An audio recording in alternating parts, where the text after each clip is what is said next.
So my first question is, you know, how do you experience sanctuary, or what does sanctuary mean to you?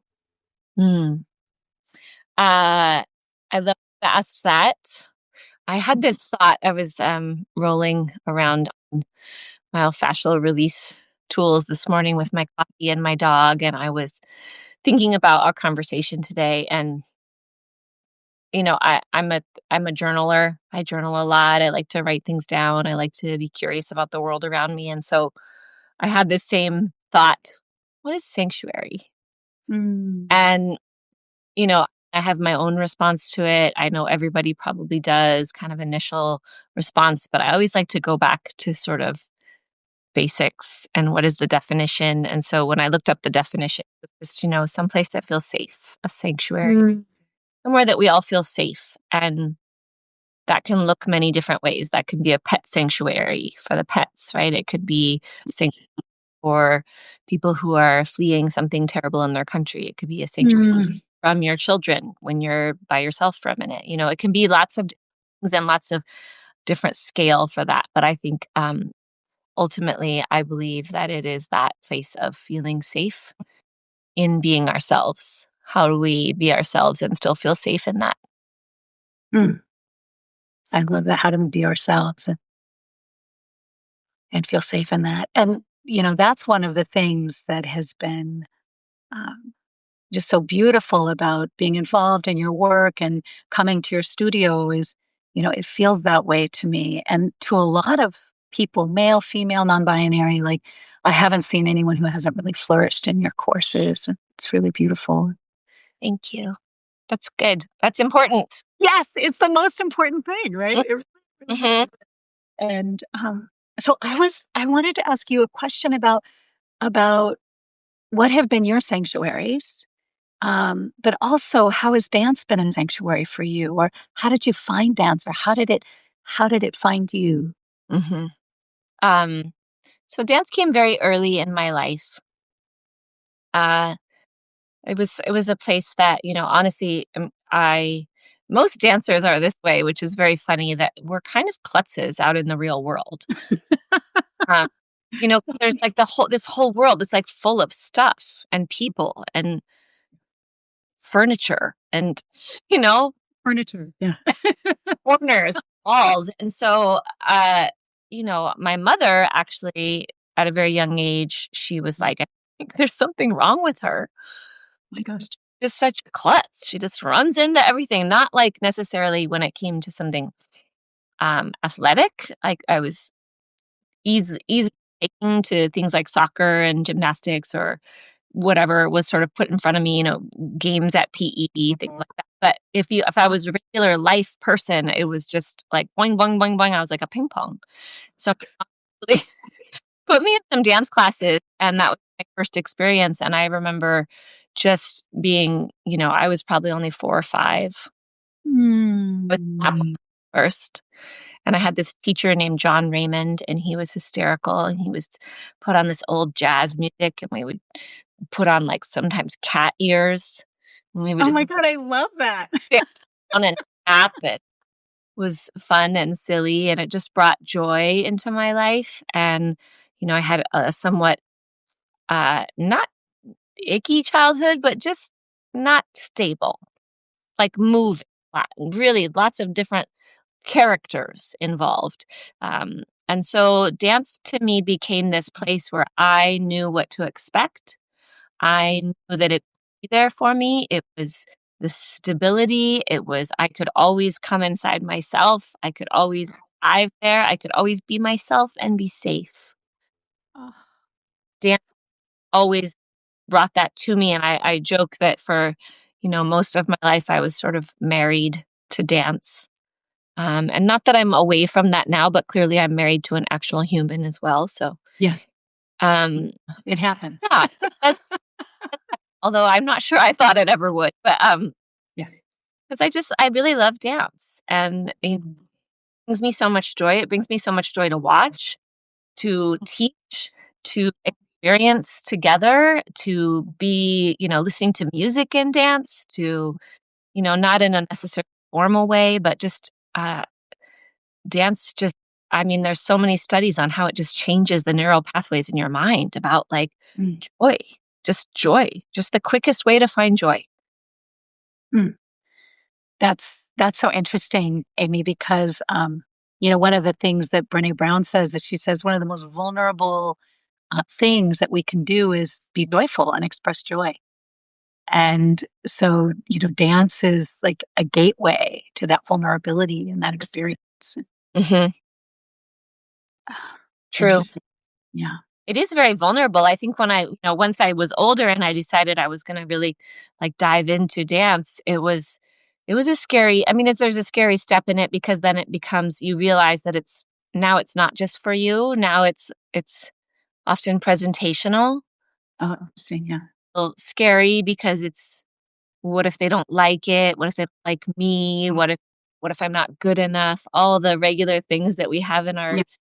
lives become sort of heightened by, like, now I'm on a stage and I'm in this costume and there's other Right. people, and so I think you kinda have to wrap your head around that. I think there's so many dancers out there in the world that might be, I don't know what the word is, talented enough in whatever it is to be professional, but it's can I get over all that too? Like, there's a Yeah. part that you have to kinda get past, like, this still has to be for me. Yeah. That's so funny. Brandon is just saying, I love to dance, but I'm terrible. I don't ascribe to that gay stereotype. Hi, ha, ha. That is Brandon, I love that's that a stereotype, baby, it's true, it's not so real. much, so Yeah. much. So created. I mean, what I've found is I found, whether I'm good or bad or in between, I mean, whatever my thoughts are about being good or bad at dancing, um, you know, I mean, I love to dance. Mhm, And, um, and it's like Brandon is saying, he's like, I love to dance, right?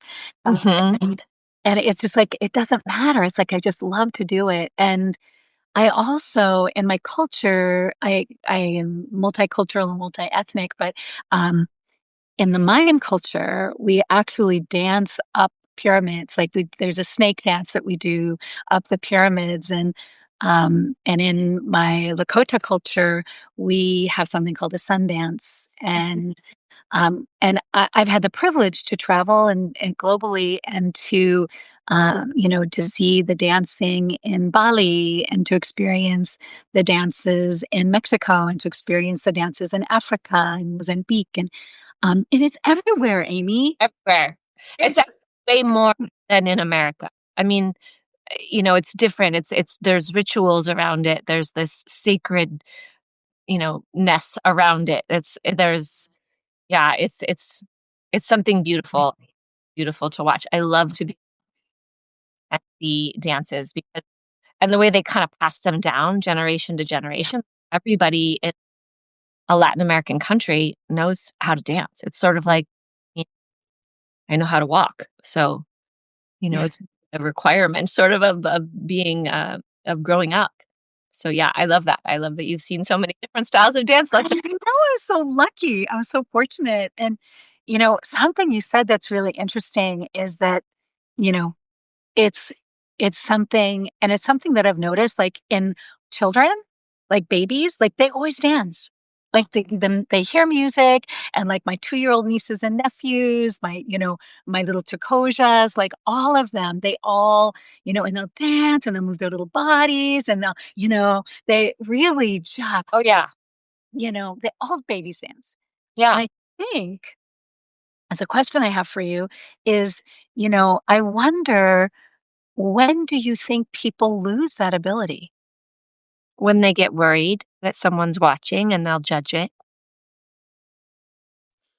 I mean, I don't know. I think I've seen that with I've taught so many places, and there was one point in my career where I was teaching, like, on the side because I was performing and we never really made enough money to actually live, right? So it was like doing 5 other jobs, and I was teaching this little kids creative movement class, and, these little girls would just, like and I have boys now, hysterical to me.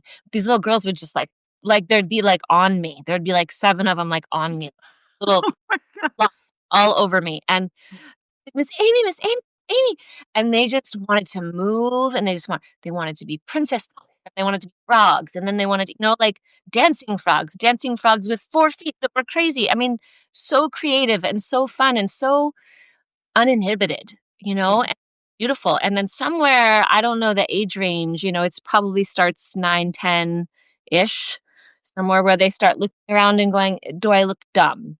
Is it Mm. do I look silly? Is this okay to do?" Right? And then at some point, maybe when we're grown-ups, we kinda get past that, maybe not. And then we're just like, "I don't care if I look dumb." But there's some part in the middle where we're trying to figure out our own identity and our own selves, where we really are looking for, like, "Is this okay?"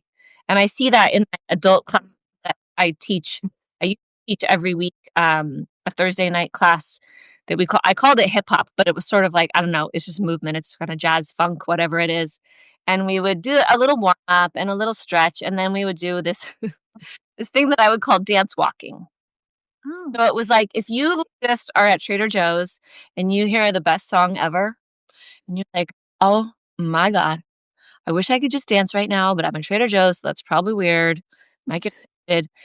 And you just, like, walk, right? Like, we're not at Trader Joe's right now, we get to, this is our favorite song, and I would watch people do it, and it was like clockwork every time. The first time they would go across the floor, because 'cause they're just walking, I'm not giving them dance steps. We're just, like, listening to the music and moving, and the first time they were, like, starting to, like, "Ooh, mm, I'm getting a little and second time, like, there was some heads, then bushes, right? There's all this stuff, and then by the 4th time, they were just, like, going for it, right? And always what I did notice, everybody, when they really went for it, they felt so good. Their faces were smiling, their body was smiling, and then they would stop when they got to the other side of the room immediately and, like, stand still, and then, Interesting. "Oh, now but I'm supposed to dance walk again. So now I'm, woo, joyful," and stop again. And so I did that to kinda, like, break that, and now we'll, like, learn some movement, but keep that bit of just, like, it's just movement, right? Mm. To feel So I see it, and I wish it wouldn't go away, but I think it's this human nature of feeling worried that someone's judging us or whatever that is. There's this study, I don't know if you're familiar with Amy, but, I've heard about it on NPR. I think one of those, like, NPR things you wish you remembered who said it, but, uh, like, I wish I remembered which program, but Yeah, yeah.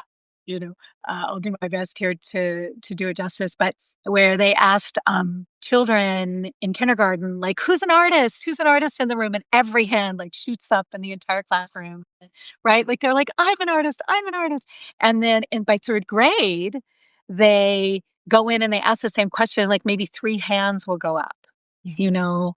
And so, I mean, I really appreciate that, like, as soon as we become conscious of other people's opinions or of, like, oh, our survival and how we need to live with others, but also, how, being an artist isn't encouraged in this culture. I mean, maybe being robot is more, I don't know, far be it from me. Yeah, I mean, who knows? But you're right. I think it's the artist part of it. Like, what does that mean? What are the Yeah. parameters?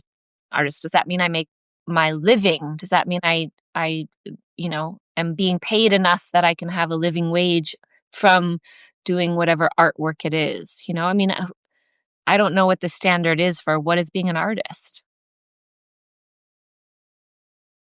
I I was taught by one of my beloved, I'm also Basque, part Basque, and I had a Basque mentor. I had the holy privilege of having a Basque mentor, Angela Sarian. Mhm. And one of the things that she taught me that dance is a form of something called soul retrieval. Mm. That when we dance, right? Isn't that so great? Oh, Um, I'm like, I like it. I like it too.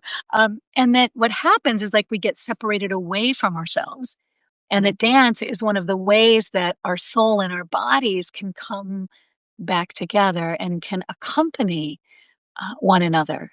And um, I'm wondering if there is like a story for you, like maybe a little bit of a remembering or wholeness or finding yourself story that you might want to share uh, as an Mm. art and how art kind of maybe brought you home in some way. Is there a specific time or? I mean, there's a couple little, like, just random stories that pop in my head, but, I guess not random, but moments that stand out to me, and, um, yeah, I don't know that I ever thought, "Now I've made it. Now I'm now I'm a dancer." Interesting. And I think that that's different for everyone what that might. It's different if you're an architect. Okay, I got a job in an architecture firm. And I think, I used to say this to my parents when I was in my young 20s, I mean, probably because they were maybe giving me a little bit of shit for being a dancer, but they, like, ma'am, this is ridiculous. Like, it's the hardest thing you can possibly imagine. Like, if I wanted to be a lawyer, I would just go to law school and I Yeah. would read all the things, and then I would get my degree, and I would bar, and then I would be a lawyer. If I wanna go to medical school, I can there's these, like, do this, this, this, get this degree, and then you're this. And I'm not by any means saying those things are easy. They are a Yeah. lot of work. I Yeah. am not stating that they are easy. But the thing is with a dancer, it's like, do this, and you might not get a job. Yeah. Right? And so that was something that was I kept telling them, like, the fact that I'm working and getting paid to do this, even if it's not constant because they come as gigs there, like, Mhm. this is a really hard world. So I the fact that I'm doing it, I'm gonna keep doing it as long as I can. Yeah. So going back to your question, was there a moment that stood out? There was a couple times. One was later in my career. I was touring Europe with a company, a jazz contemporary company, and we, had been all over Germany and Netherlands, and we were at some theater. Sorry, not some theater. It wasn't some theater. It was the I Hague. know. We were at the Hague, right? And I was already just like, I can't believe I'm performing at the Hague. And I came out after the show, and there were so many shows. We would literally just drive on the bus to the next city, tech, space our and then perform, and then sleep that night, and then the next day. So we were all just exhausted, right? But I remember coming out of the theater, walking out, and there was a group of people standing outside the stage door. Like, not the hugest group, like 20, 25 people. And, some of my friends had come out, and we were sort of looking for where's the bus? Where do we go? What town are we in? What do we do next? And I walked out, and this eruption of these 25 people. There she is. There she is. And they weren't even talking in my language, English, right? And I just had this, like, oh my God, these people they're wanting to talk to me. They're wanting me to sign their program. They're want Oh. and so it was definitely this, like, they don't know me. I'm not at home. These aren't my friends. These aren't even my friends' friends. These aren't my aunts, you know?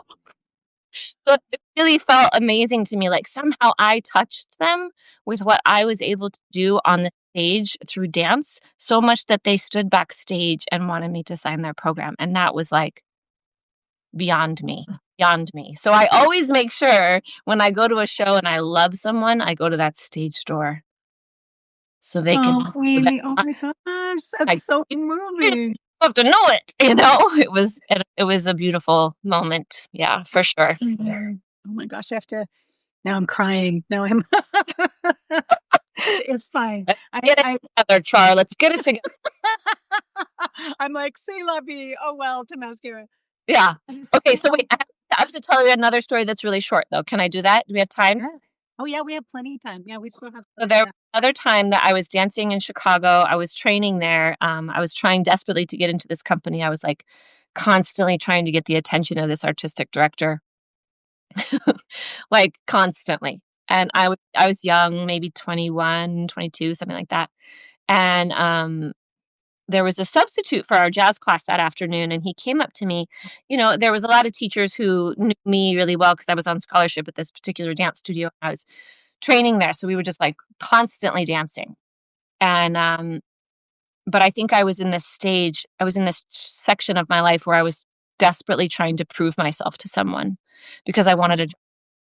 I wanted to be in that company so badly that I would have, like, cut off a limb to give to them, and this teacher who, I remember his first name, I don't even remember his full name. His first name was Fletcher, and he was this tall black man, and he came up to me and he put his hands on my shoulders afterwards. He said, "You have got to start dancing for yourself. Stop dancing for everyone around you." And I just was like, it like stopped me in my tracks, like, oh, right. I forgot that. I forgot that little piece that this is actually. And then Chart, it was amazing because I feel like that changed the way I danced. I wasn't looking around to turn more than the girl next to me or kick my leg higher or do more Yeah. this or that or try to get in, but it was just like, Yeah. I was looking for me. And then all of a sudden, everyone was looking. And I was like, oh, so authenticity, you know, Authenticity. Yeah. means something. Yeah. Yeah. Yeah. And Taylor saying that is amazing. And she has all these hearts. And, um, Taylor is also a dancer and I know she's just, I love her dancing and, she's taken dance classes and things. Maybe we could take one together, Taylor. Yeah. With Amy, we could go to one of Amy's Walk. classes. Yeah, come take some body movement. But but I think those are exactly, it's that like, oh, this is soul work. Like this is healing work. Like the movement of the body and the um I I I humbly confess that I was terrible about yoga for like my whole, yes, let's dance, Taylor, let's dance. But I was terrible about yoga for like my first half of life, like seriously. And I was just like, there's no way I can do it. Like, I have no idea. It just seemed like a foreign language to me. And I was in trauma therapy, and my trauma therapist, whom I adore, who's the most amazing human, who just helped me to live again, she said, have you thought about yoga? Doing some yoga. And I was like, hell no, I haven't thought. Are you kidding me? Like never in a million years would I ever do that. And she was like, well, and of course it just kind of stayed with me and stayed with me. And then my best friend, one of my best friends, um, said, oh, I was thinking of getting you a yoga membership for your birthday. Let And it was like, me ask first. right. Oh my gosh. Right. And then of course, Angelus, is talking about how martial arts and dance and body movement and yoga, like all of those are, keep the body and the soul together and are healing powers for us. And, it's warrior work. It's the work of the warrior. And so I remember I took him up on it. He said, well, let's take one class together and we'll see how we do. And we were just like, well, you know me, Amy, the giggling and so we're falling over, we're laughing and we're just Love having it. the best time. And I was like, this is so great. This is so great. It's really like got me like, I don't know how many classes he bought me, but it was so, so sweet. And, you know, and then and for the longest time, I would just cry. I mean, I just would lay in yoga class and I would just weep. And it was like, I felt all of this like trauma and just deep grief and sorrow coming out of my joints and then the laughter. And I still have both, I mean, I've cried Mm. through classes, I've laughed, I giggle, but it's such a joy, and you are so skillful. I mean, I have this joke with you where it's like, if you ever quit your day job, you should go into comedy, because you're just such a delight. Um, You may. I don't know anyone else feels that way. oh my God, it's great, and I just get the giggles, and so I was just wondering about that, like any wisdom that you might have for people if they're beginning to like open their bodies or how to work with it as in a kind of a therapeutic sense. Yeah, I'm just curious Yeah, about I think, I think it's really similar to what I'm saying about dance is that, when people first come in to take a yoga class, it can feel intimidating, yeah, you know, Like, everyone has shoes off. It looks like they're all facing the same way. No one's really talking, but they all seem to know what to do. You know what I mean? Like, it's Totally. very, like, overwhelming if you're a new student to yoga. And what's interesting is when I've seen someone who's newer, I can usually, like, "Hey, is this your first time here?" I mean, A, if I don't recognize them, but B, Yeah. I'm only teacher at Dragonfly, so they could have come lots of times, but just not to my class. So if I feel like it's a new student to me, I'm gonna introduce sure they know where the things are in the space, and that makes them feel seen and comfortable and acknowledged, right? Like, okay, great. Now I at least know where to go. I know where my boundaries are, you know. I have some expectation. And then now I've gone into class and now once again now I'm scared because I don't really know what comes next. Mm. But um knowing that, you know, I can I think all the teachers at Dragonfly way, we can really take you on a journey. We can take you a magic carpet, no matter if it's your first class or your 170th class. Like, we all are skilled enough there to be able to help someone who's brand new and doesn't know where to place their foot, how to take things down. I don't like to use the word down or up, but how to make it right for their body so that they feel accessible, because that's when they start to feel the joy. That's when they start to go, oh, Mm. good. And then when it starts to feel so good, their mind feels at ease.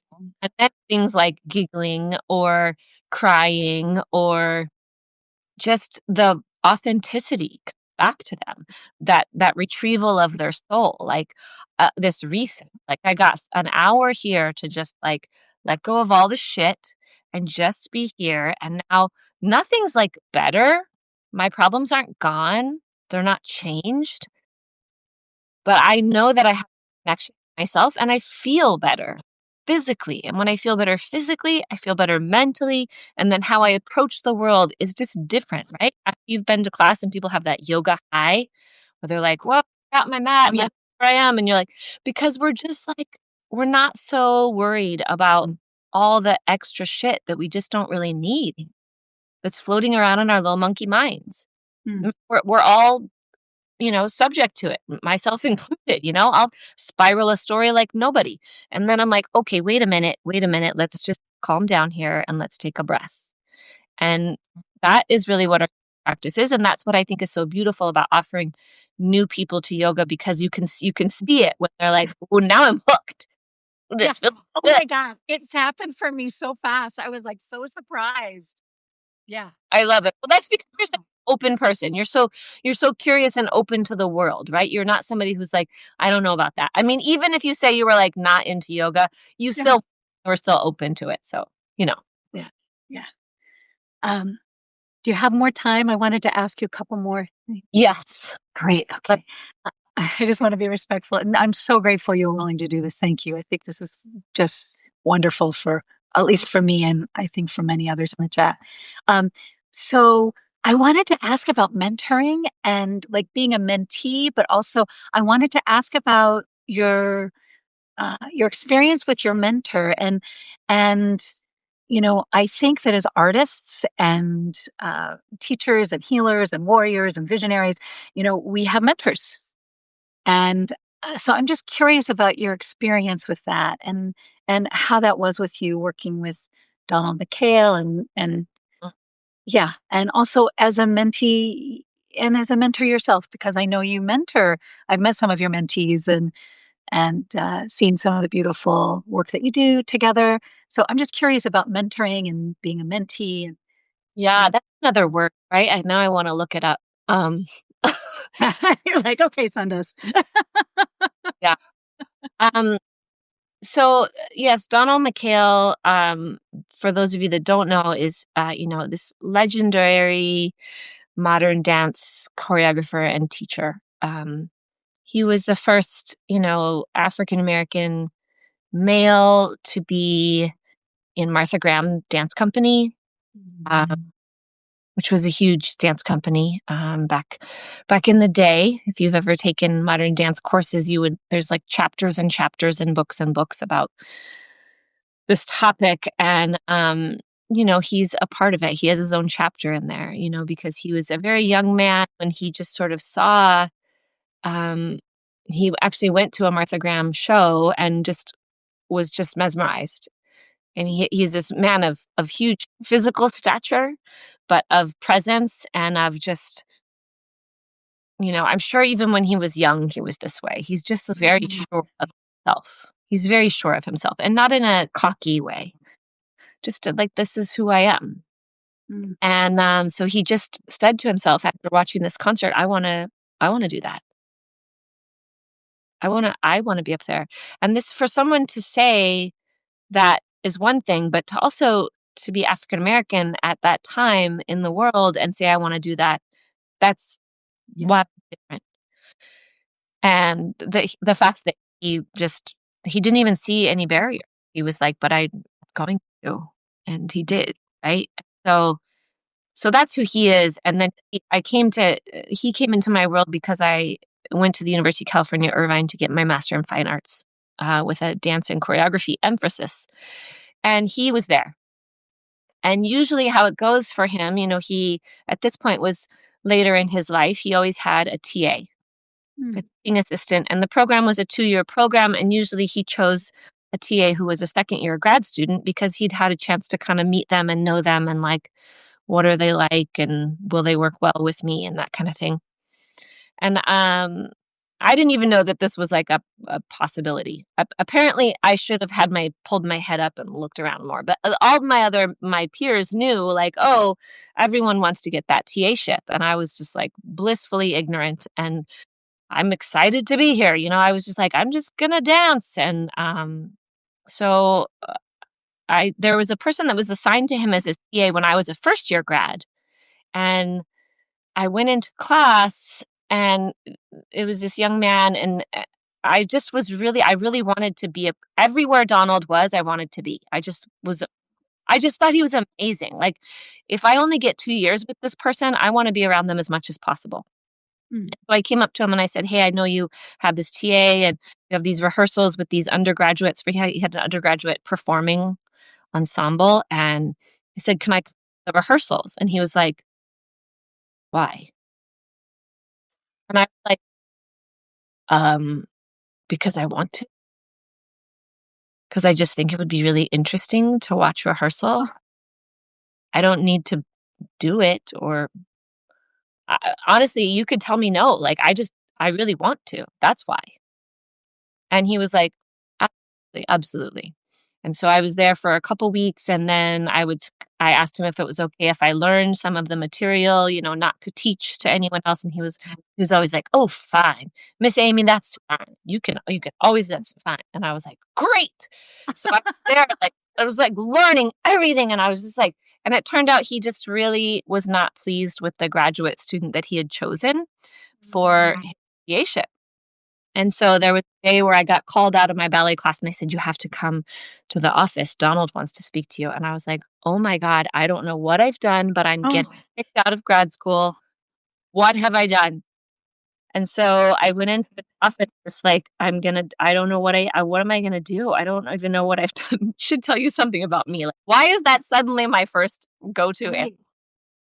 But no, he said, I see that you're really dedicated to this work and to this art form, and I think that you would be an amazing TA, and I would like you to be my TA for this year and next." And I was like, Oh my God, Amy. um, yeah, Wow. yeah, I was just such an amazing opportunity to be with him. I was given amazing opportunities there. They were restaging a William Forsythe ballet, and they put me in charge of restaging it. And then, the restager who lived in Belgium at the time would come in every 5 weeks and kinda check in, like, "Is she doing this right?" And I just kept looking around like, "I can't believe no one's checking. It's just me. I'm the one like, what is happening?" Like, Oh my but gosh. I think it's because I just had such a dedication to the work and to the authenticity of whatever that choreographer, Donald McHale, obviously, or in this case, William Forsythe, was really trying to um, present on stage. And it was interesting because most of the works of Donald's are sort of about Black diaspora, right? This like thing, like how does this white girl from Montana, how do I teach that? And there's many times when with sending me all the country to restage his works, where I would go in kind of feeling of like a little imposter syndrome, like oh, they must just look, oh, wait a minute, you're teaching it. um but his intent, his musicality, his rawness, and his energy and his passion was in my body, like my core. I was like, I will die trying to teach what he meant by this dance. And it was such an amazing opportunity. I still look around and go, I don't know how that got to be me.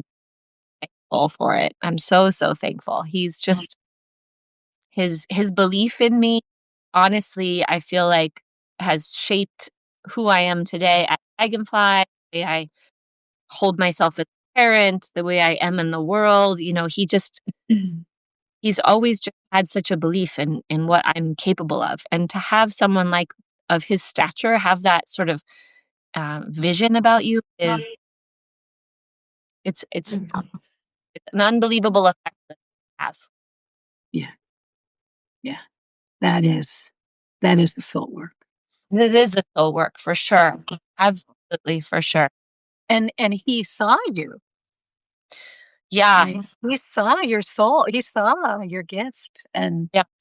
and also I think there's something that we call the fourfold way, um, which is it's some research from one of my mentors.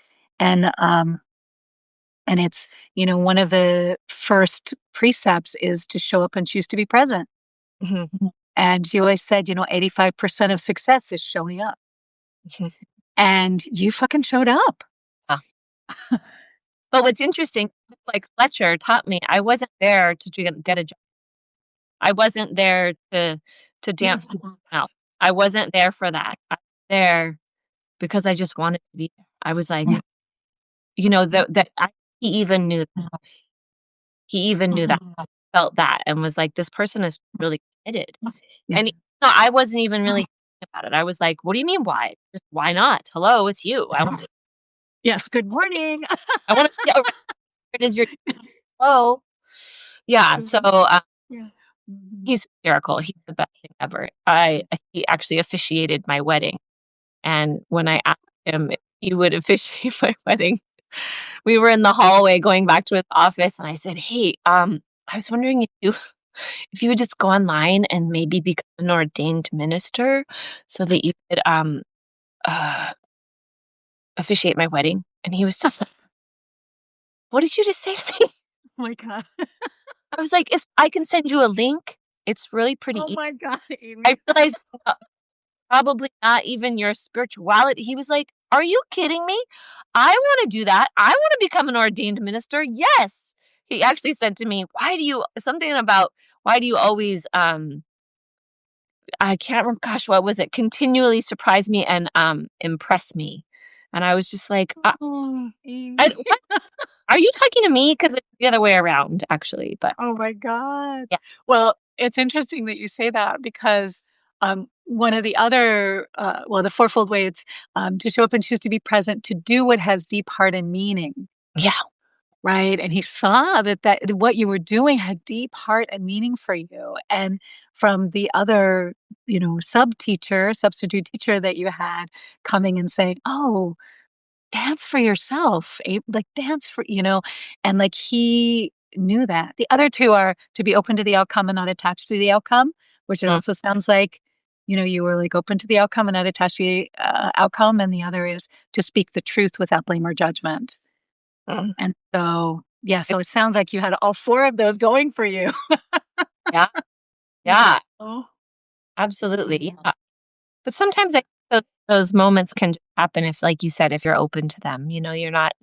It's not a level that you're hoping for, or some job you're hoping for, or, the way someone else sees you that you're hoping for. It's just the experience.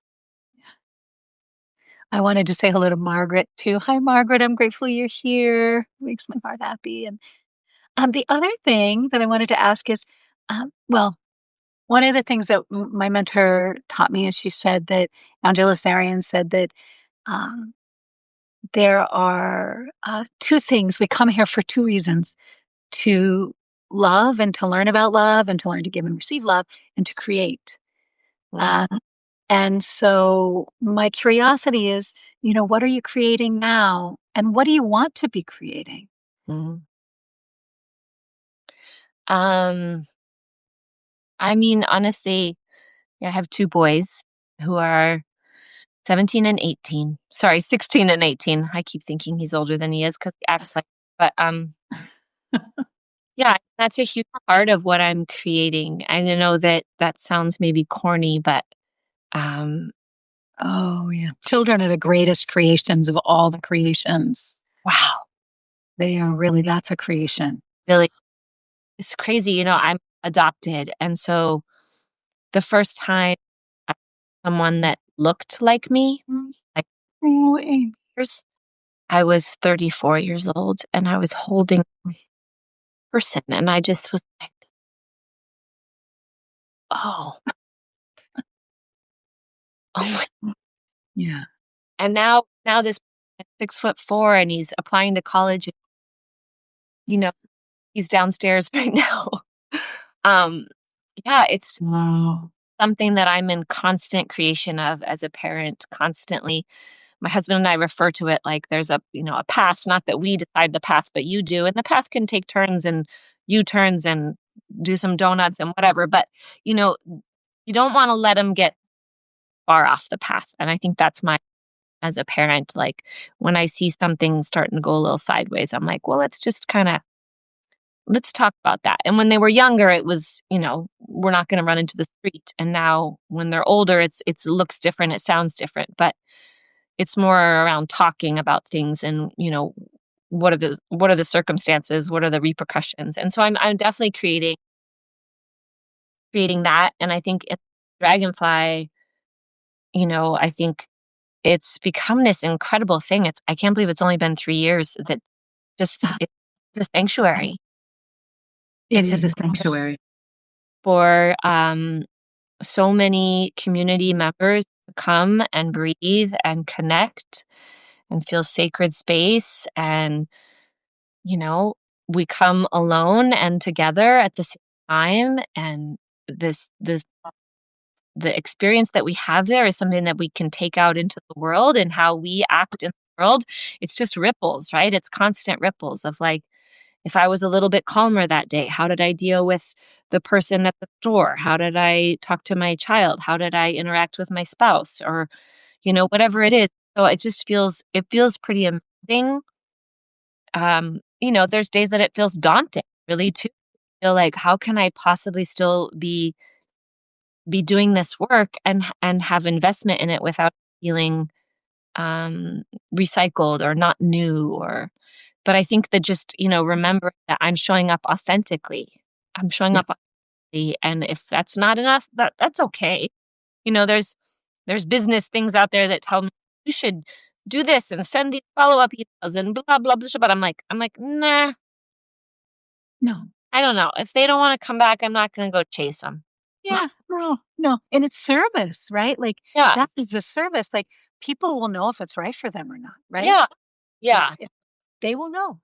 I know it's a really beautiful place. I know it's got beautiful members, it's got beautiful community, it's got incredible teachers, You should throw off and the hook. and Yeah. it's this living, breathing entity now, and if it's not right for someone, I'm never offended by that, right? Like, there's lots of other places to do yoga, Pilates, dance.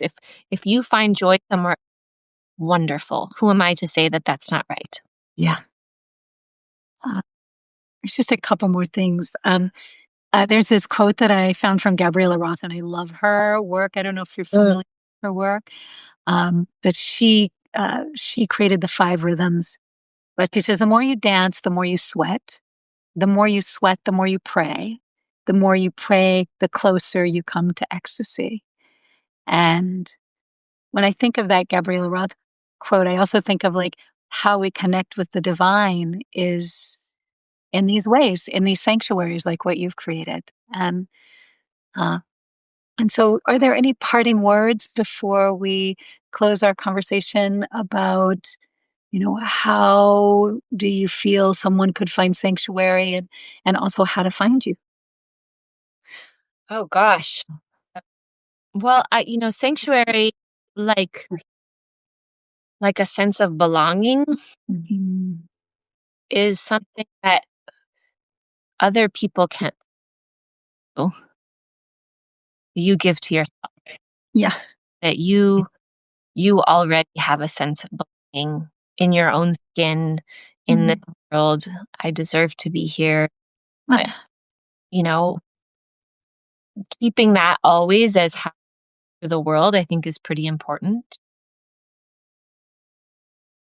Yeah, spiritually, man, I am all over the map. I mean, there are days where I think I'm this. I'm a Buddhist. I'm a Shema. I'm a blah. I don't even know if I have a name. No. Uh, Actually, when I was young, I was either going to be going to be a dancer, or I was going to be a priest, or I was going to work for the Coast Guard. Oh my god, I love that. What a great combo, hey? And now- well, I know that I'm a priest, but I'm definitely did the dancing. And now I'm still teaching movement. I'm sort of sometimes offering my sermons, right? Yeah. Oh, yeah, they're great too. And I live the water every day, so I don't know. That's saving, helping people. Yeah, So you're it's all just yeah. in there. But yeah, it's how to find me. I'm in Dragonfly. West Seattle is here on California in West Seattle. We're in what I call the vortex. So it's right between Admiral and Alaska Junction. You can find it online at dragonflywestseattle.com. Yeah, that's mostly where I am, other than, guiding these two humans into the world. This has been amazing. So fun. God. I love that you asked me. I love that we both have turquoise earrings on. I love that I learned all these little fun tidbits about you. I'm very special. See, yeah, really, really grateful, um, and I wanna close with "Thank You" by Ross Gay, a poem by Ross Gay, um, if you find yourself half naked and barefoot in the frosty grass, hearing again the earth's great sonorous moan that says you are the heir of the now and gone, that says all you love will turn to dust and will meet you there. Do not raise your fist. Do not raise your small voice against it, and do not take cover. Instead, curl your toes into the grass. Watch the cloud ascending from your lips. Walk through the garden's dormant splendor. Say only, thank you, thank you, Thank thank you, you. Amy, so much. What a gift to be with you. I was moved to much laughter and many tears. And so thank you for being with me today. And I look forward. I'll see you this week. I'll see you later this week. I'll be there. You know where to find I do. Thank you again. me. Bye.